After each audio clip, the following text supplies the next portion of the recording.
চলুন একটু ঘুরে আসা যাক সপ্তদশ শতক থেকে। সেই সময়ে মহাকাশ ছিল বিশাল এক রহস্য, আর সবার মনে ঘুরপাক খাচ্ছিল একটাই মৌলিক প্রশ্ন: এমন কোন অদৃশ্য শক্তি আছে যা সূর্যকে ঘিরে গ্রহগুলোকে তাদের কক্ষপথে ধরে রেখেছে? যুগ যুগ ধরে বিজ্ঞানীরা এই একটা প্রশ্নেরই উত্তর খুঁজে বেড়াচ্ছিলেন। আর সেই সময়ে যে তত্ত্বটা প্রায় সবাই মেনে নিয়েছিল, সেটা কিন্তু বেশ সাধারণ জ্ঞানের উপর ভিত্তি করেই তৈরি হয়েছিল।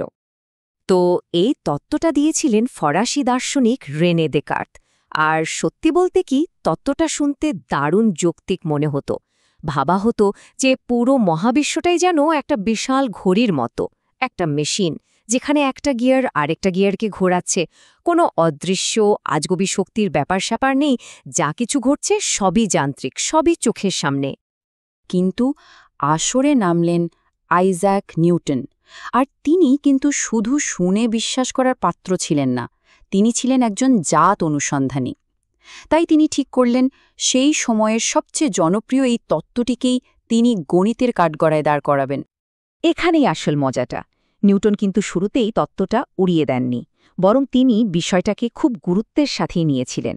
তিনি ভাবলেন, আচ্ছা ঠিক আছে, যদি ধরেও নিই যে মহাকাশে এমন ঘূর্ণি আছে, তাহলে গণিত দিয়ে এর একটা মডেল বানানো যাক। দেখা যাক না গণিত কি বলে।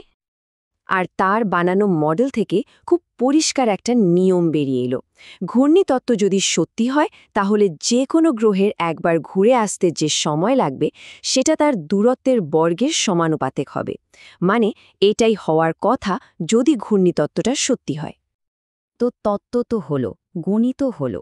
এখন আসল পরীক্ষা, বাস্তবতার সাথে মেলানোর পালা।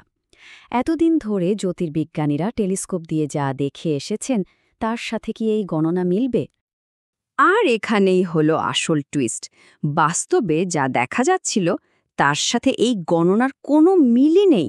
বহু বছর ধরে জোহানেস কেপলারের করা পর্যবেক্ষণ থেকে পাওয়া তথ্য বলছিল যে গ্রহগুলো একদম অন্য একটা নিয়ম মেনে চলে। পার্থক্যটা একবার ভাবুন।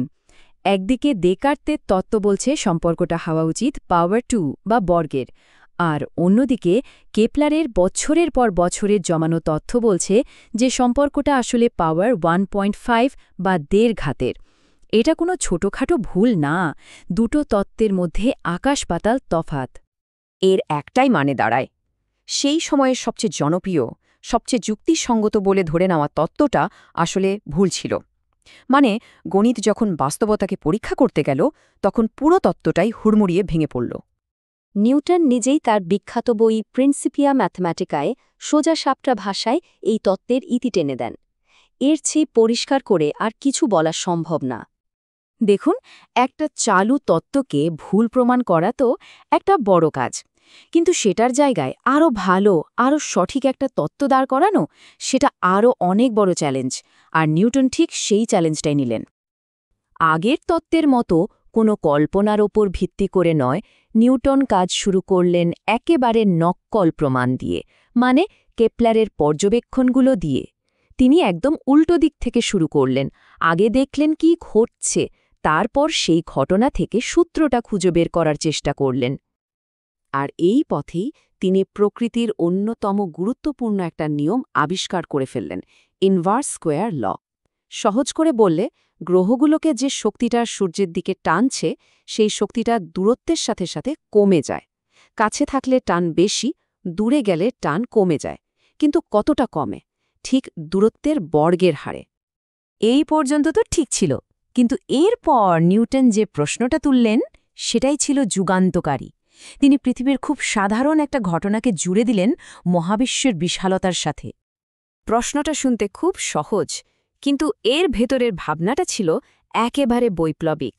একটা আপেল মাটিতে পড়ছে আর চাঁদ পৃথিবীকে ঘিরে ঘুরছে, এই দুটো ঘটনার পেছনের কারণ কি একই হতে পারে?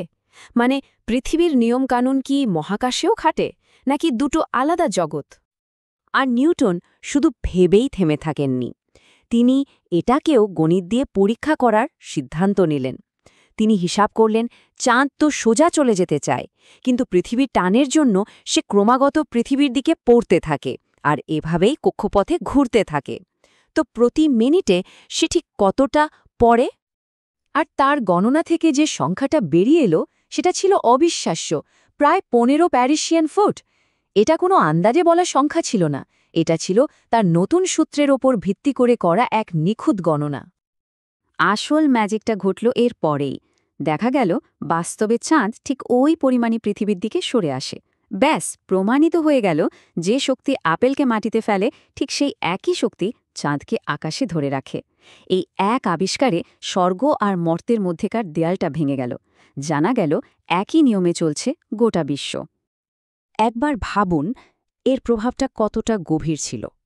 তার মানে মহাবিশ্ব কোনো জটিল মেশিনের মতো নয় যা একটার ধাক্কায় আরেকটা চলছে, বরং এটা পদার্থেরই একটা মৌলিক ধর্ম, মহাকর্ষ, যার কারণে সবকিছু একে অপরকে টানছে।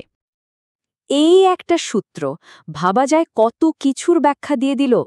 গ্রহগুলো কেন ওভাবে ঘোরে, সমুদ্রে কেন জোয়ার ভাটা হয়, পৃথিবী কেন উত্তর দক্ষিণে একটু চ্যাপ্টা, এমনকি পৃথিবীর অক্ষের সামান্য টলে যাওয়া, এরকম বহু অমীমাংসিত রহস্যের সমাধান চলে এলো এই একটা সূত্র থেকে। তো শেষ পর্যন্ত কি দাঁড়ালো? নিউটন মহাবিশ্বকে দেখার আমাদের দৃষ্টিভঙ্গিটাই পুরোপুরি পাল্টে দিলেন। একটা জটিল, ভুলভাল যান্ত্রিক ধারণাকে সরিয়ে তিনি আমাদের উপহার দিলেন প্রকৃতির এক সহজ, সুন্দর আর অসম্ভব শক্তিশালী একটা গাণিতিক সূত্র।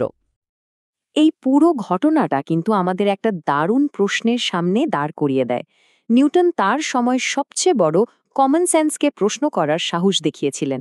আজকের দিনে আমরা বিজ্ঞানের এমন কোনো সাধারণ জ্ঞানকে সত্যি বলে মেনে নিয়েছি যা হয়তো একদিন ভুল প্রমাণিত হবে। কোন ধারণাটা অপেক্ষা করছে তার নিজের নিউটনের জন্য?